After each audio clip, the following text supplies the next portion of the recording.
Hello दोस्तों, नमस्कार। कैसे हैं आप सभी का हमारे चैनल पर स्वागत है। आइए जाने लोकसभा चुनाव 2019 के लिए मध्य प्रदेश कांग्रेस ने अपने लोकसभा उम्मीदवारों की एक और सूची जारी की है। यह जो सीट थी बहुत हाई प्रोफाइल सीट थी। इस पर कांग्रेस ने बहुत ही गहमा गहमी और मंथन के साथ में उम्मीदवारों के नाम चुने हैं। जान लेते हैं इस वीडियो में कौन कौन सी सीट ऐसी हैं जिनमें इन उम्मीदवारों के नाम बहुत दिनों बाद और बहुत कसम कस के बाद चुना गया है। तो चलिए देखते हैं आज आपके काम की खबर। यदि आपको वीडियो अच्छा लगे तो लाइक जरूर करिएगा। लोकसभा चुनाव 2019 के लिए मध्य प्रदेश कांग्रेस द्वारा लोकसभा उम्मीदवारों की एक और सूची हुई जारी। 14 मार्च 2019 का अपडेट है। चलिए देखते हैं खबर पूरी विस्तार से। लोकसभा चुनाव 2019 गुना से ही लड़ेंगे ज्योतिरादित्य सिंधिया। मनीष तिवारी को आनंदपुर साहिब से कर दिया गया। ज्योतिरादित्य सिंधिया ग्वालियर गुना के महाराजा हैं और पिछले 5 सत्रों से वह गुना ग्वालियर से कांग्रेस के लिए चुनाव लड़ रहे हैं। लेकिन इस बार चाहे वो कांग्रेस पार्टी हो या फिर बीजेपी पार्टी हो, कुछ मुख्य सीटें थी जैसे ग्वालियर गुना, भोपाल, इंदौर।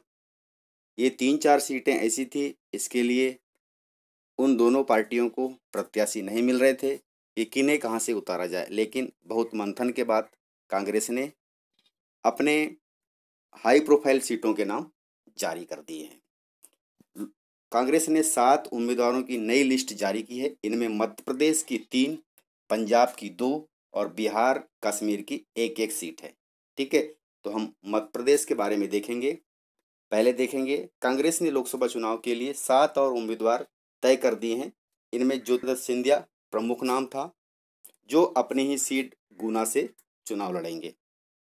मुख्यमंत्री कमलनाथ चाहते थे कि सिंधिया जैसे बड़े नेता मुश्किल सीट से चुनाव लड़े। जैसे उन्होंने दिग्विजय सिंह को मुश्किल सीट दिया है, वो है भोपाल। उसी प्रकार से ज्योतिरादित्य सिंधिया को वो चाह रहे थे कि इंदौर लोकसभा सीट से चुनाव लड़े, लेकिन उनका नाम गुना ग्वालियर लोकसभा सीट से चुना गया है। इसके बाद कयास लगाए जा रहे हैं कि किसी और सीट से टिकट दे सकती है। कांग्रेस ने जो 7 उम्मीदवारों की नई लिस्ट जारी की है उनमें मध्य प्रदेश की 3, पंजाब की 2 और बिहार कश्मीर की एक एक सीट है। कांग्रेस प्रवक्ता मनीष तिवारी को पंजाब की आनंदपुर साहिब सीट से टिकट दिया गया है। मध्य प्रदेश की विदिशा सीट से कांग्रेस ने शैलेश पटेल को उम्मीदवार बनाया है। मतलब विदिशा, इसके पहले बीजेपी से विदिशा सीट से मुख्यमंत्री शिवराज सिंह चौहान चुनाव जीतते थे। वहीं पर अब कांग्रेस ने लोकसभा प्रत्याशी के लिए विदिशा सीट से शैलेंद्र पटेल को उम्मीदवार बनाया है। वहीं राजगढ़ से मोना सुस्तानी को टिकट दिया है और पंजाब की संगरूर सीट से केवल सिंह ढिल्लो को उम्मीदवार बनाया है। वहीं बिहार के वाल्मीकि नगर से शाश्वत केदार और जम्मू कश्मीर लद्दाख की सीट से रिजिन पालबार को उम्मीदवार बनाया है। क्रमवार देखेंगे कौन कौन सी सीट है। गुना से 5वीं बार चुनाव मैदान में ज्योतिरादित्य सिंधिया उतर रहे हैं और इस बार भी वही चुनाव जीत सकते हैं, क्योंकि विपक्ष में अर्थात बीजेपी का कोई ऐसा कर नेता बीजेपी ने लोकसभा चुनाव के लिए गुना ग्वालियर सीट से नहीं उतारा है। गुना सिंधिया परिवार की परंपरागत सीट है। यहाँ से 16 में से 14 लोकसभा चुनाव में सिंधिया परिवार का ही सदस्य जीता है या फिर वहीं का सांसद बनाया गया है। इस सीट से पहले विजयराजे सिंधिया, फिर माधवराव सिंधिया और 2002 में माधवराव सिंधिया के निधन के बाद गुना में हुए लोकसभा उपचुनाव में उनके बेटे ज्योतिरादित्य सिंधिया चुनाव जीते। इसके बाद उन्होंने 2004, 2009 और 2014 का भी चुनाव जीता। इस सीट से वे 5वीं बार अर्थात 2019 में भी चुनाव लड़ेंगे और कयास ये लगाए जा रहे हैं कि इस बार भी वे चुनाव जीतेंगे। क्रमवार देख लेते हैं हम कौन कौन से राज्य हैं। 7 सीट से उन्होंने प्रत्याशियों की घोषणा की है। राज्य हैं, सीट हैं, लोकसभा उम्मीदवार जो 2019 के लिए तय हुआ है और 2014 में कौन जीता था उसके बारे में देखेंगे। बिहार वाल्मीकि नगर लोकसभा सीट से शाश्वत केदार इस बार चुनाव मैदान में उतारा गया है और पिछले बार भाजपा थी। ये कांग्रेस की लिस्ट देख रहे हैं अपन। जम्मू कश्मीर लद्दाख से रीजन पालबार इस बार कांग्रेस से चुनाव लड़ेंगे और पिछले बार यह सीट भाजपा के पास थी। मध्य प्रदेश गुना ग्वालियर से 2019 के लिए ज्योतिरादित्य सिंधिया को कांग्रेस ने उम्मीदवार बनाया है और पिछले बार भी यह कांग्रेस के पास थी, अर्थात ज्योतिरादित्य सिंधिया के पास थी। फिर मध्य प्रदेश विदिशा लोकसभा सीट से कांग्रेस ने शैलेंद्र पटेल को टिकट दिया है। 2014 में यह सीट बीजेपी के पास थी।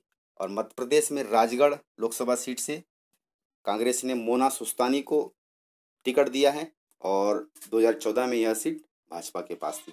पंजाब में आनंदपुर साहिब लोकसभा सीट से मनीष तिवारी को टिकट दिया गया है और पिछले अर्थात 2014 में यह सीट शिरोमणि अकाली दल अर्थात बीजेपी का जो गठबंधन है उनके पास यह सीट थी। फिर पंजाब में सांगरू लोकसभा सीट से केवल सिंह ढिल्लों को कांग्रेस ने टिकट दिया है और पिछले बार अर्थात 2014 में यह सीट आम आदमी पार्टी के पास थी, अर्थात केजरीवाल के पास थी। ठीक है, अब हम देखेंगे भोपाल जैसे हाई प्रोफाइल सीट के लिए बीजेपी कौन उम्मीदवार चयन कर सकता है। भाजपा में भोपाल से शिवराज सिंह और उमा भारती की चर्चा जोरों से चल रही है। भोपाल संसदीय सीट पर भाजपा उम्मीदवार को लेकर असमंजस धीरे धीरे खत्म हो रहा है। दिल्ली ने अंततः स्पष्ट कर दिया कि केंद्रीय मंत्री नरेंद्र सिंह तोमर मुरैना सीट से ही चुनाव लड़ेंगे। उनकी सीट में कोई बदलाव नहीं होगा। वे शनिवार को चुनाव कार्यालय का उद्घाटन भी कर सकते हैं।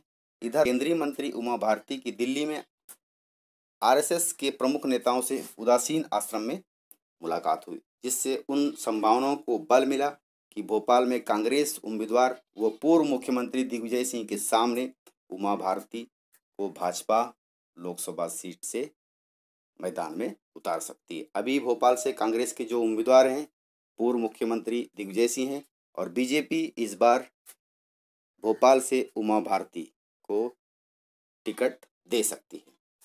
हालांकि संगठन प्राथमिकता में पूर्व मुख्यमंत्री शिवराज सिंह चौहान को ही रख रहा है। साध्वी प्रज्ञा की संभावनाएं भी टटोली जा रही है। शुक्रवार को भाजपा की बड़ी चर्चा हुई। उसी चर्चा में बची हुई 8 सीटों के लिए फिर मंथन हुआ, जिसमें से 5 पर तकरीबन सहमति बन गई है। अभी बीजेपी के और कुछ नाम आने को बाकी हैं।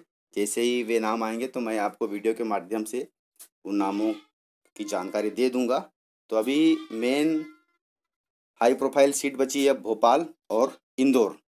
तो भोपाल के लिए बीजेपी उमा भारती का नाम चुन सकती है और फिर बचती है इंदौर।